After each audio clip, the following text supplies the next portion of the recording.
So we're going to pick back up kind of where we left off on that Rolling My Sweet Baby's Arms, some of the thinking around the speed picking part of that.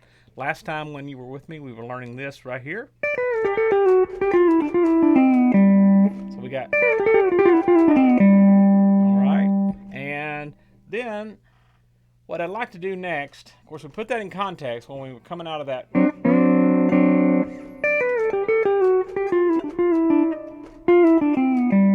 Right? So, if the very next lick that we can play, I want to teach you something that is really, really handy to me. All right, that right there. Or. So, depending on what speed we're going, we could do a little bouncing thing. Or, if we're going faster, you can see it becomes kind of a fluid motion. Now, it's real simple. Honestly, we're just playing strings 8, 7, 6. So thumb, index finger. And as you've kind of beginning to understand my style, I want you to stop and just learn that really well. And you pretty much should know that by now if you've been kind of following along with some of the lessons I've been doing. You should be able to kind of get that right down. But if not, I want you just to practice that. And you know my style, I like you to go.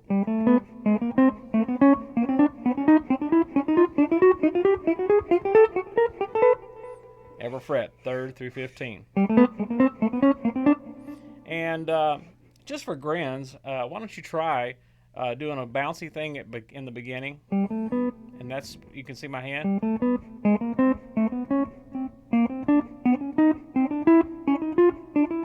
Okay? Or keeping the hand in place. And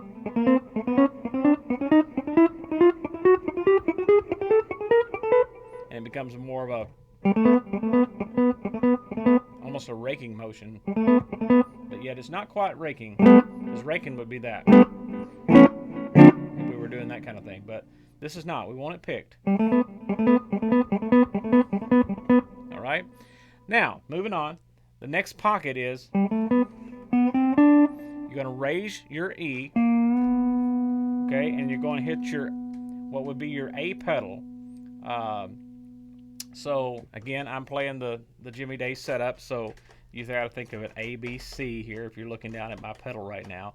So you might be on the M setup, it's going to be opposite of what you're seeing me do here. Okay, so we've got,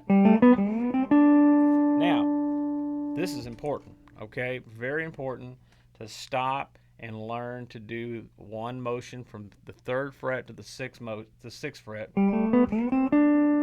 Okay, that's where it's going to separate, as they say, separate the men from the boys, separate the good from the bad. Right here, these kind of moves.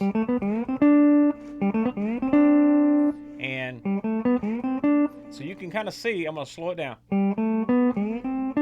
So watch. Now, that thumb is going to come back here, and then it's one motion up to the 6th fret. So it's...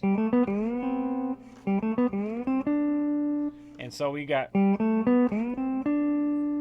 okay, so I want you to learn that more than anything to get that clean, because that will just change everything about the complexion of your playing.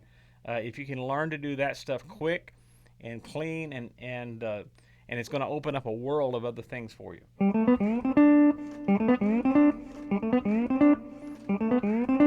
Okay, and then we're going to keep going. And we're going to have, they're going to let off the pedals and then come to the 8th fret, do the same 3 strings, and then right on up to the 10th fret. And so now you got, and then we can just hit the 6th string again and push the B pedal down. So we got, okay, sounds pretty cool, doesn't it? Now, back to putting that in context, if we're coming out of that one part,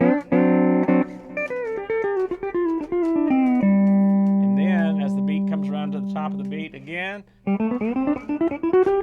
I'm going to start my improvisation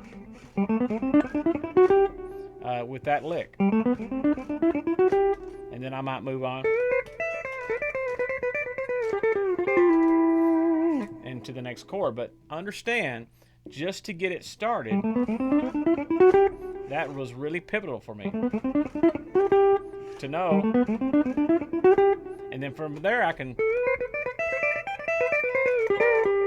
do a number of different things that are also available to me because I practiced I don't know how many tens of thousands of hours, but nonetheless, this right here can be played in any key. So say we're in the key of F, you're just going to go,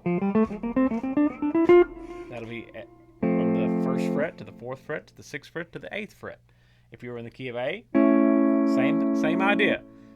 And all that I'm doing there is I'm just moving from from an open position of G to a pedals down position.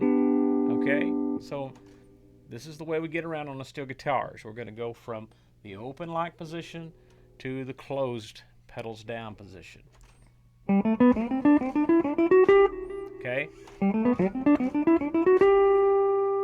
And see, once I know that I'm in a pedals down position, then that opens up different pockets for me in different territories.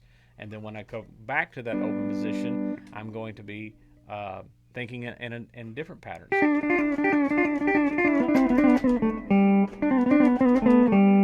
Okay, but here I got to think,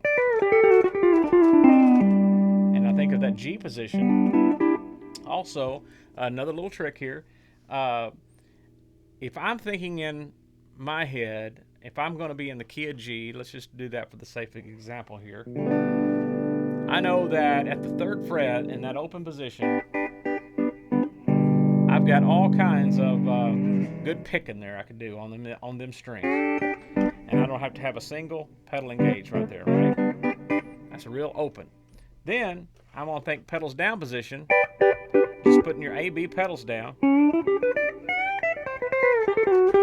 I know all that is available to me. Now, I also think G, when I lower my E's,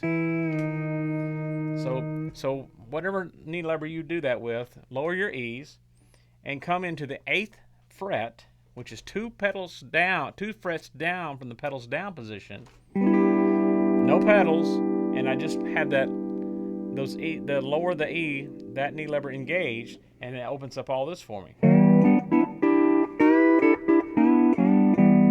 And now I'm in the key of G, even with all of that right there. So this is why when you saw me do this lick, that's why we end up on the 8th fret, because it's going to be a G position. And then of course, ended up there at the key of G on the 15th fret. And so just some thinking things that I kind of wanted to share with you even as we go along here trying to study these different licks. So you guys keep working. You can write to me at zaneking@me.com. Email me. Feel free to ask questions, and I'll get back to you as often as I can. Until then, keep on picking and stay in tune.